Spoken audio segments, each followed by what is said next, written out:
Hey everyone, and welcome to What Did I Miss? Where today I'll be breaking down the 5th episode of the final season of Star Trek Picard, titled Imposter, and looking for all the references and Easter eggs that you may have missed.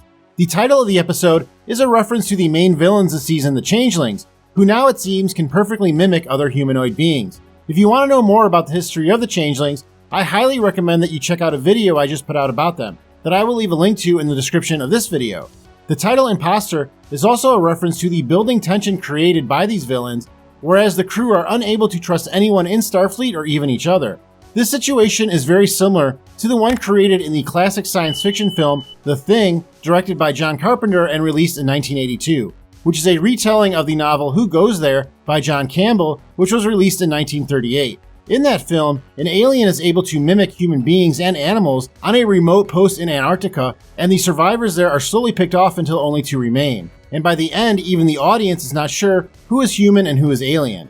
The biggest development in this episode is that Dr. Crusher discovers that now changelings can pass biological tests, such as a blood screening, which is what Starfleet had used to detect changelings in the past. This was shown to be used by Starfleet in many Deep Space Nine episodes during the Dominion War, but I highly recommend watching an episode named Paradise Lost, as that is the best example of how these tests affected the morale of Starfleet and its citizens.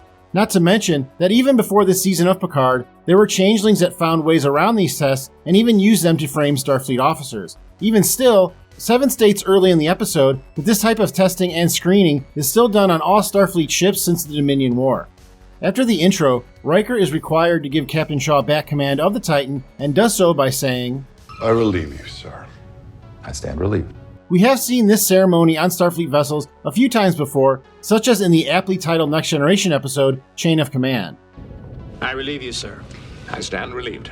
Then we get the return of Worf and Raffi, who did not appear in the last episode, but play a much bigger role in this one. When we first see them, they are sparring, and you may have noticed that Worf is using a new type of Klingon blade weapon this season. This is called a Kurleth, which was designed especially for this season by Dan Curry, who has worked with Star Trek since the first season of The Next Generation. Dan Curry also worked with the actor who plays Worf, Michael Dorn, on the design of the Batleth, which was first introduced as a Klingon weapon on The Next Generation, as well as the Mechleth, which debuted in the series Deep Space Nine, meaning that for each new show that Worf appears on, he gets a new weapon. Where does he get those wonderful toys? At one point, Worf seems to enter the Matrix and shows that he had just been toying with Raffi the whole time they were sparring. If you really want to see Beast Mode Worf, I suggest watching the Deep Space Nine episode By Inferno's Light, in which Worf tears through a bunch of Jem'Hadar, one after another. Seriously, after watching that episode, you will never again wonder who's the biggest badass in the history of Star Trek. Worf goes searching for the next criminal in line to Sneed, the Ferengi gangster he killed earlier this season. While he is searching, we see a few other characters from Trek's history on his screen. The first is L'Rell of Renia, and this character was shown to be an associate of Quark's in the Deep Space Nine episode Who Mourns for Morn. The next two listed are Sneed and Toluco, who were both beheaded in the Picard episode Disengage. On the next screen, there is Morn of Luria, who is a regular customer at Quark's on DS9, appearing in 93 episodes without ever having one line of dialogue. The character's name Morn is an anagram of the character Norm, a regular at the bar on the series Cheers. There's also Brunt of Ferenginar, one of the many characters on Star Trek that Jeffrey Combs has played. He has yet to appear on Star Trek Picard though, so here's hoping we actually get to see Brunt, or perhaps the next clone of Weyoun, before the season is over. Then finally there is Stadion Okona of Omega, who is a character that was introduced in the TNG episode The Outrageous Okona and was played by Billy Campbell. The actor also reprised the voice of this character in the first season of the animated series Prodigy and appeared at a Starfleet dance party on the series Lower Decks. After Captain Shaw alerts Starfleet to what has transpired, they send the USS Intrepid to meet them. On the way, Shaw seems rather pleased with what he thinks is about to happen to Picard and Riker, and reminds them of various times they have seemingly failed at their mission or otherwise caused havoc on the galaxy. First he says, They might remember that time that someone hot-dropped the saucer section of the Enterprise D on a planet. which is a summation of the aftermath of the events in the film Star Trek Generations. Shaw then says, Or that time that someone threw the Prime Directive out the window so they could snog a villager on Baku. This is referencing the events of the film Star Trek Insurrection. And then Shaw ends with, Or the time that you boys nearly wiped out all of humanity by creating a time paradox in the Devron system. which occurred in the final episode of The Next Generation titled All Good Things. It is interesting that Shaw seems to only reference events that happened towards the end of the Enterprise D and E crew's time together, and this could be because these events happened while Shaw was serving in Starfleet. Picard and Riker, along with the audience, are shocked to see the return of now Commander Ro Laren on the Titan. This is the first appearance by actress Michelle Forbes as the character in almost 30 years, after appearing in 8 episodes of The Next Generation starting in the 5th season, the last of which is the second to last episode of TNG titled Preemptive Strike. If you follow my channel, then you may recall I actually put out a video about her possible return over 6 months ago. See, I did say that. Very clever. It was revealed in the book The Making of Star Trek Deep Space Nine that Miss Forbes was made an offer to continue on as the character on DS9 as its first officer, but that she declined. This part was then changed and became the role of Kira Nerys, and the connection between the two is something that I believe is alluded to later in this episode of Picard. Many of the events of Ro Laren's last appearance are referenced in this episode of Picard, such as her pulling a phaser on Riker and joining a resistance group known as the Maquis. The Maquis were started by a group of settlers on worlds that were annexed to Cardassia by the Federation, who were then forced to fight for their own homes. They received support from many officers in Starfleet, and some like Ro Laren and half the crew of the USS Voyager at one point left to join their movement. Sadly, most of the Maquis were wiped out by the Dominion after Cardassia agreed to join their side in the war, and by turning herself in, Ro Laren probably saved herself the same fate. On Metalis Prime, we are introduced to the Vulcan criminal leader, Kryn, played by actor Kurt Acevedo. He has been a working actor for almost 30 years, and is probably most well known for one of his first roles on the series Oz, but more recently, he starred in the series 12 Monkeys, which was created by Picard showrunner Terry Matalas.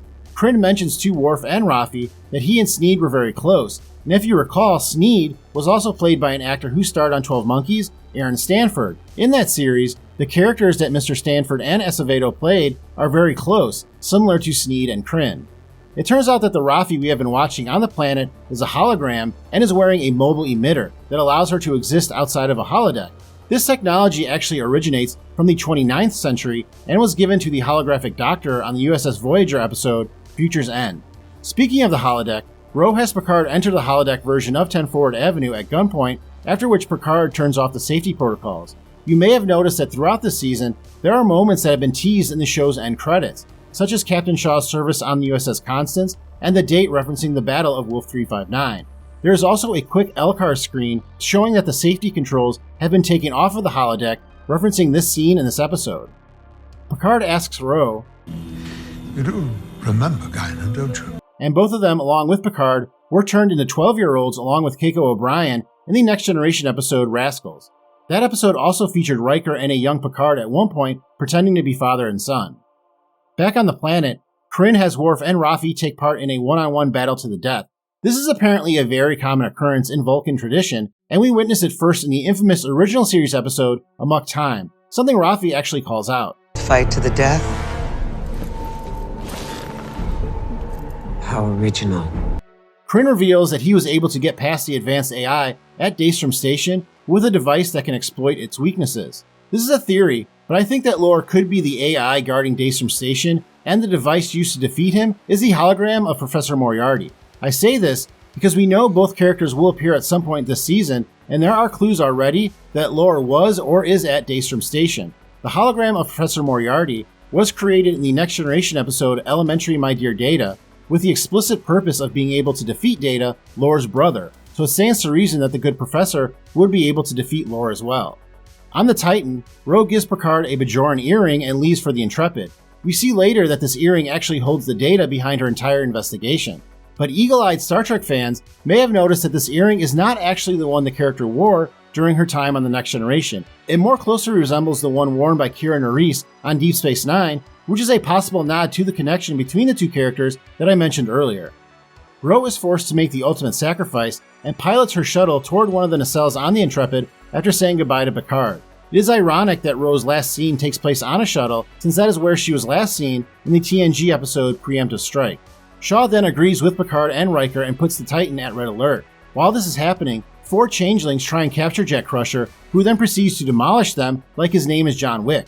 There are many theories going around about who or what Jack could be, and if you want to hear another one, I put out a video yesterday about what I think he could be, and you can check that out after this video.